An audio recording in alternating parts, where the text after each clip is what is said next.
আপনারা সেখানে ছিলেন? না না না, ওখানে ছিলাম না, এখন ওইসব বিষয়ে কথা বলতে পারছি না, একটু সমস্যা আছে।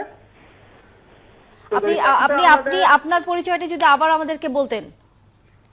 ওখানে কথা বলছি। হ্যালো হ্যালো জি, আমরা শুনতে পাচ্ছি, আপনার পরিচয় যদি আবার হ্যালো আপনি আমাদেরকে বলতেন। হ্যালো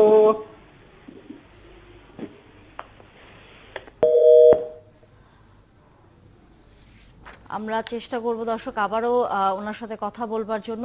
আটকে পড়াদের একজন আমাদের সাথে কিছুক্ষণ আগে ফোনে যুক্ত হয়েছিলেন, বলছিলেন 10 জন তারা সেখানে আটকে আছেন, তারা বসুন্ধরা শপিং মলে কাজ করেন, তারা কোনোভাবে বের হওয়ার কোনো ধরনের পথ তাদের নেই, তাদেরকে উদ্ধারের জন্য তারা আকুতি জানিয়েছেন, সবার কাছে অনুরোধ জানিয়েছেন তাদের যেন দ্রুত সেখান থেকে উদ্ধার করা হয়। তাদের কষ্ট হচ্ছে, তারা বলছিলেন যে প্রচন্ড ধোঁয়ার কারণে তারা ঠিকমতো কথাও বলতে পারছিলেন না। নিশ্চয়ই এই বিষয়টি নিরাপত্তা কর্মী যারা রয়েছেন, ফায়ার সার্ভিসের কর্মী যারা উদ্ধার কাজে সকাল থেকে নিয়োজিত আছেন, তাদের কাছে পৌঁছবে, তারা চেষ্টা করবেন।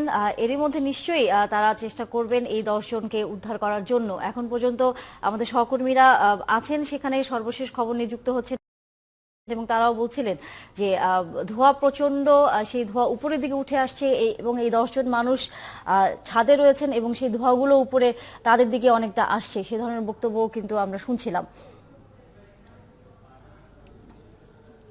আমাদের সহকর্মী নাদিয়া শারমিন যুক্ত আছেন, নিশ্চয়ই নাদিয়া শুনতে পাচ্ছেন।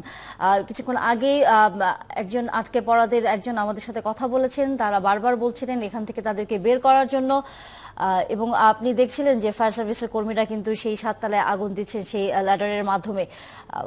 ফায়ার সার্ভিস কর্মীরা কি ধরনের আসলে চেষ্টা করছেন এই 10 জনকে বের করে আনার, সেই বিষয়ে আর কোনো তথ্য আপনার হাতে এসেছে?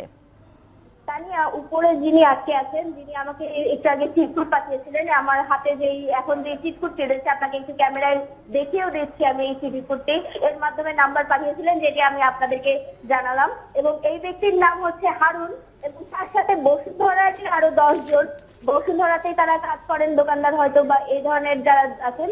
এই বসুন্ধরার টোটাল 10 জন, যাদের মধ্যে একজন নারীও রয়েছেন, তারা উপরে ছাদে আটকে রয়েছেন এবং বেশ আশঙ্কার মধ্যে, বিপদের মধ্যে, সেটি আপনাকে আগেই জানিয়েছি। এবং আপনাকে যেটি আমি বারবার বলছিলাম যে এখান থেকে যারা এই ল্যাডারের মাধ্যমে যারা উপরে উঠেছিলেন, তাদের এই আগুনের নেভানোর ক্ষেত্রে পানি দেওয়ার পরে ধোঁয়াগুলোর কারণে পানি নেভাতে বেশ খানিকটা বেগ পোহাতে হচ্ছিল, যার কারণে এখন আমরা দেখলাম যে অক্সিজেন সিলিন্ডার, অক্সিজেন মাস্ক সবকিছু সহ কিন্তু তারা উঠেছেন, এবং তারপরেও কিন্তু খানিকটা দূরত্ব বজায় রেখে আরো খানিকটা দূরত্ব বাড়িয়ে এনে তারা এই আগুন নেভানোর চেষ্টা করছেন। সব মিলিয়ে আমরা বলতে পারি এখন ফায়ার সার্ভিসের যে চেষ্টাগুলো সবকিছুই আগুন নেভানো কেন্দ্রিক।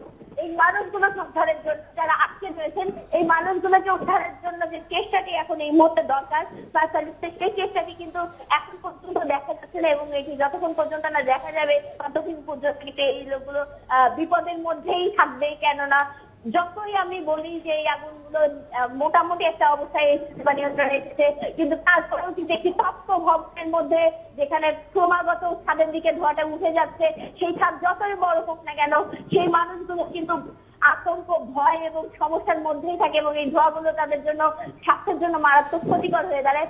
এই অবস্থার মধ্যে যদি এই মানুষগুলো অনেক বেশি সময় থাকে, তাদের কিন্তু স্বাস্থ্যগত এবং মানসিক দুই দিক থেকে মানসিক ট্রমার বিষয়ও কিন্তু থেকে যায়। তো সব মিলিয়ে আমি বলবো যে শুধু আগুন নেভানোটাই কিন্তু যথেষ্ট নয়, এই মানুষগুলোকে উদ্ধার করাটা খুবই জরুরি দরকার। আমি বারবার ফায়ার সার্ভিসের সাথে কথা বলার পরেও তারা যেটা অস্বীকার করে ভাবছেন যে এই লোকগুলো হয়তো তাদেরই লোক, কিন্তু বারবার এই প্রমাণ কিন্তু এই উপরের লোকগুলো দিচ্ছেন যে তারা বসুন্ধরা সিটির লোক, এবং 10 জন বসুন্ধরা সিটির এই লোকগুলো তারা আটকে রয়েছেন। তারা আমাদের বারবার চিরকুট পাঠিয়ে বলছেন হেলিকপ্টার পাঠানোর জন্য, কখনো বলছেন, কখনো তাদের নাম্বার দিয়ে ফোনে কন্ট্যাক্ট করার চেষ্টা করছেন। তাদের বারবার আকুতি একটাই যে তাদেরকে দ্রুত এখান থেকে, এই নরক যন্ত্রণা থেকে, এই ভয়াবহ দুশ্চিন্তা থেকে বের করে আনা হোক, এবং সেই আমাদের কিন্তু ফায়ার সার্ভিসের প্রতি আমাদেরও থাকবে। এবং একই সাথে এই যে আগুন নেভানোর ক্ষেত্রে ফায়ার সার্ভিসের যে প্রচেষ্টাটি, সেই প্রচেষ্টাটি আরো জোরদার হবে বলে আমরা আশা করছি। আপনি নিশ্চয়ই জানেন যে এই আগুনটি প্রায় 11টার দিকে লেগেছিল, এবং এখন কিন্তু 2:30 বাজে, অর্থাৎ এতখানি সময় পেরিয়ে গেছে। যদি এই আগুনটি নেভানো সহজ শব্দ বিষয় নয়। আমি এই মুহূর্তে ছাদে যে পরিমাণ বাতাস, এই ছাদ থেকে যে পরিমাণ বাতাস লক্ষ্য করছি, আমার থেকে আরো 3-4 তলা উপরে যে লাইনারে যারা কাজ করছেন তারা এই বাতাসের মুখোমুখি আরো বেশি আছেন এবং তাদের এই বাতাস থেকে আরো বেশি সমস্যা তৈরি হওয়ার কথা। তো সেই বাতাসের এই অবস্থা যদি চিন্তা করি সেখান থেকে কিন্তু তাহলে এই আগুন নেভানোটা বেশ কষ্টকর হয়ে যায়। তারপরও তারা চেষ্টা করছেন।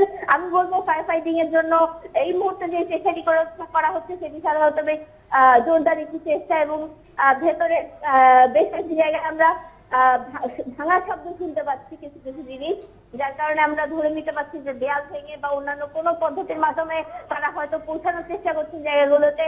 কিন্তু উপরে যে মানুষগুলো রয়েছেন তাদের কিন্তু